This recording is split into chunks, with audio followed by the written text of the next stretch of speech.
if anything can go wrong, it will go wrong. Kalau sesuatu itu bisa salah, pasti nanti akan salah. Jadi kalau masih ada kemungkinan salah, ya nanti akan terjadi kesalahan itu. Jadi itu, if anything can go wrong, it will go wrong. Ya sederhananya apa ya, seperti yang diingatkan oleh teman-teman takmir misalnya, tolong ya gelasnya dijaga misalnya, jangan sampai ditendang. Itu kemungkinan sebentar lagi ada yang nendang. Jadi kalau ada kemungkinan salah, pasti sebentar lagi akan kesalahan itu terjadi. Di antara banyak kemungkinan hidup, misalnya ada A, ada B, ada C, ada D. A, B, C ini bagus, D ini yang jelek. Kadang-kadang yang terjadi malah yang jelek ini. Nah, itu yang disebut if anything go wrong, it will go wrong. Nanti kita lihat, ini kelihatannya sederhana, tapi nanti implikasinya luas.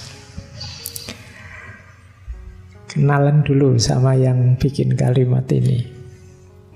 Kenapa disebut hukum Murphy? Karena ungkapan ini sumbernya dari Edward Murphy. Dia ini insinyur angkatan udaranya Amerika Serikat.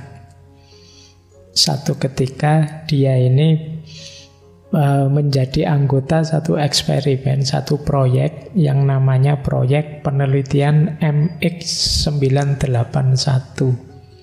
Ini yang menguji kekuatan tubuh manusia menghadapi efek benturan.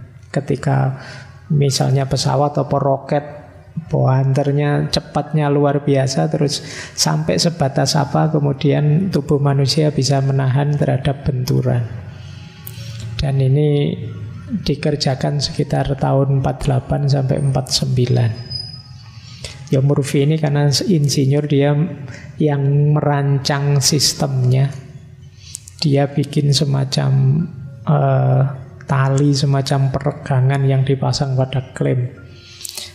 Kemudian uji cobanya pakai simpanse.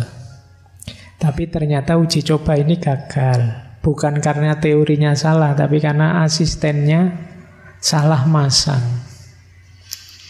Jadi teori ini sih benar, tapi yo karena yang ngurusi manusia, dan manusia itu yo bisa salah.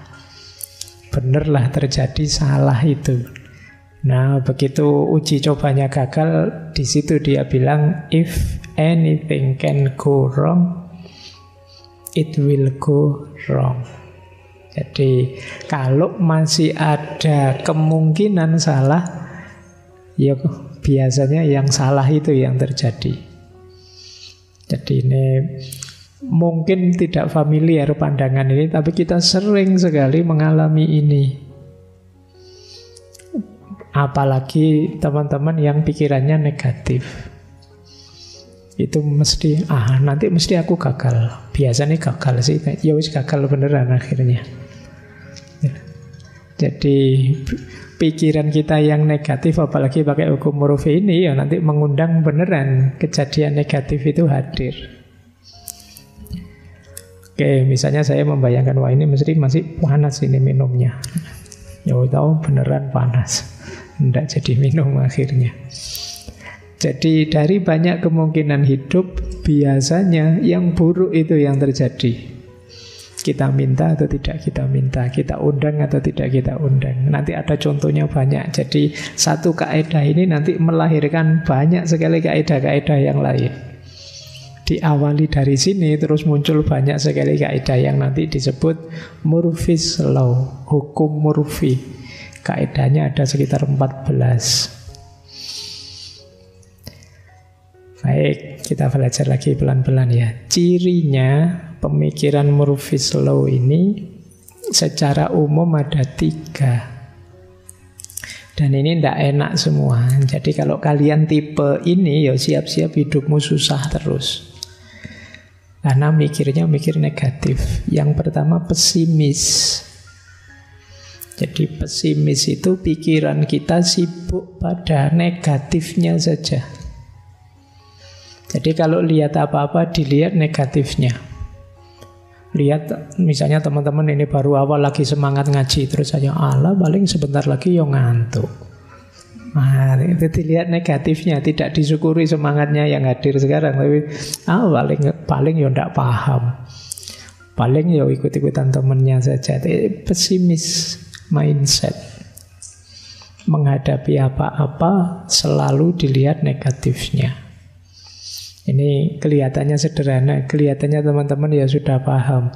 Tapi biasanya secara tidak sadar, pikiran ini menyetir kita. Meskipun tiap hari kita disemangati, bisalah saya, mampulah saya. Tapi diam-diam, pelan-pelan batin kita bilang, enggak kok sebenarnya ya enggak mampu, ya enggak bisa-bisa amat. Saya merasa belum terlalu ahli kok. Itu jadi penghalang keberhasilan kita itu kita sendiri. Mau baca buku saja, wah ini bukunya tebal sekali ya. Bisa kok saya selesaikan. Tapi dia mau bilang, jane ya mungkin tidak bisa. Sebenarnya ya berat. Itu kamu sendiri yang ngerem dirimu sendiri untuk sukses. Jadi cara berpikir yang serba pesimistik. Apa-apa dilihat tidak enaknya. Kalau waktunya hujan gini, waktunya ndak hujan gini, kamu sibuk betapa panasnya. Nanti hujan juga kamu susahkan betapa susahnya kemana-mana wong hujan. Lah kamu mintanya opo terusan? Ya minta itu yang ndak hujan, Pak, tapi ya ndak panas, jadi angin sepoi-sepoi dingin.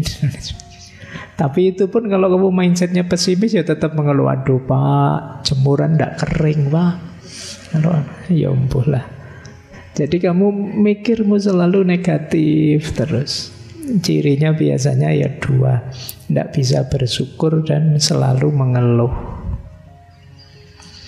Akhirnya kamu dimakan sendiri oleh mindsetmu. Kan sering orang bilang pikiran kita itu menentukan tindakan kita dan pada akhirnya menjadi penciri siapa kita. Ya kalau pikiran kita negatif-negatif, ya kita melihat segala sesuatu serba negatif. Perilaku kita juga merespon adanya negativitas tadi. Jeleknya apa Pak? Kalau selalu merespon yang negatif, ya kamu kurang aktif. Akhirnya kamu sibuk. Kalau sepak bola itu hanya sibuk biar tidak kebobolan. Kamu tidak berani nyerang. Biasanya yang kayak gini ya malah mudah kalah. Karena musuhmu tenang, karena tidak mungkin lah kamu nyerang, paling ya bertahan. Nah ini cirinya mindset pesimis. Yang kedua, fatalistik. Fatalistik itu percaya dengan bahwa hidup ini saya tidak mampu menguasai apa-apa, sudah ada yang ngatur. Entah mekanisme alam, entah Tuhan, entah sunnatullah, entah apa, pokoknya saya ini serba tidak berdaya. Kalau di ilmu kalam itu ada aliran namanya Jabariyah yang punya pandangan fatalistik bahwa hidup kita ini A sampai Z-nya sudah diskenario. Kemarin ada, saya lupa diskusi di mana itu, yang tanya, Pak ngapain sih Pak kita berdoa segala itu? Kan segalanya sudah diputuskan oleh Allah. Ya Allah itu maha kuasa, dia memutuskan, dia juga mampu kok mengubah keputusan. Kan semuanya sudah ditulis Pak di Lauhil Mahfudz. Ya, Lauhil Mahfudz itu ciptaannya Allah. Misalnya sudah ditulis, dihapus lagi kan juga tidak apa-apa. Kan yang kuasa kan tetap Allah. Jadi ini kadang-kadang kita tidak sadar punya cara berpikir fatalistik. Ya tidak salah, tapi kita harus ngerti ranah dan wilayahnya. Dulu pernah kita mengkaji Syekh Abu Hasan Al-Asy'ari itu tentang kebebasan. Semoga teman-teman sudah paham di mana titik-titik kita bebas dan di titik mana kita terikat. Tapi Murphy's Law ini agak fatalistik. Ya meskipun nanti bisa dibaca Oh, Murphy's Law ini dia percaya pada sunatullah kok misalnya. Hidup ini memang kadang-kadang begitu, ada yang bilang begitu. Ada juga yang bilang sebenarnya tidak pesimis, Pak. Murphy's Law itu optimis. Optimis pasti kita gagal. Ya ya, kalau optimis pasti kita gagal itu apa bisa disebut optimis? Saya optimis, Pak, mesti saya kalah itu. Saya tidak tahu ini optimis apa tidak optimis kalau kayak gini. Nah, itu ciri kedua, fatalistik. Ya ini agak berat kalau sudah fatalistik itu ya kalian cenderung pasif karena merasa hidup ini, kita ini seperti bulu yang diterbangkan angin, tidak tahu mau kemana arahnya apa. Itu kayak kalian yang punya prinsip, saya mengalir sajalah Pak hidup ini gitu. Ya mengalir, tapi kan kamu harus lihat dulu itu alirannya kemana, kamu mau dibawa kemana, tujuannya apa, kan begitu. Mengalir saja nanti teman-teman mau begal, kamu ikut begal. Itu memang trennya begitu Pak. Ya seneni Sunan Kalijogo nanti kamu. Jadi ciri kedua fatalisme. Ciri ketiga, pandangan Murphy's Law ini menampakkan betapa lemahnya manusia. Jadi ada dua karakter lemah manusia yang dibidik dalam Murphy's Law ini. Yang pertama kecerobohan dan yang kedua lemah dalam pengendalian. Manusia itu punya akal, punya beberapa kemampuan pengendalian yang luar biasa. Tapi mungkin di antara makhluk-makhluk yang lain yang paling ceroboh juga manusia. Yang paling mudah kepleset itu manusia. Kalau yang bukan manusia lebih istiqomah di jalannya, lebih lurus. Tapi manusia yang bisa neko-neko dan paling gampang keluar jalur. Kita itu hebat luar biasa, tapi bisa meleset luar biasa. Kita bisa ahsanut takwim, bisa asfala safilin.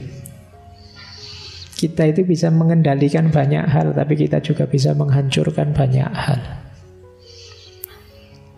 Nah, Murphy's Law ini nanti fokus pada bagaimana manusia itu ternyata tidak mampu mengendalikan hidupnya.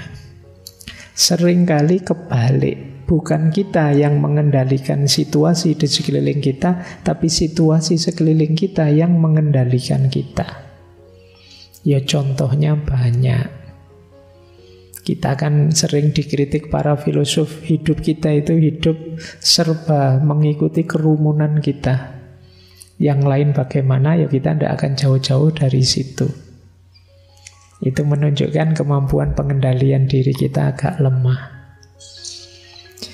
Baik, ini 3 cirinya secara umum. Jadi konsep umumnya tadi yang bunyinya if anything can go wrong, it will go wrong. Sejarahnya seperti tadi, Kapten Edward Murphy dengan 3 ciri fatalistik, kemudian yang pertama pesimistik, dan yang ketiga kelemahan manusia yang ceroboh dan lemah dalam pengendalian.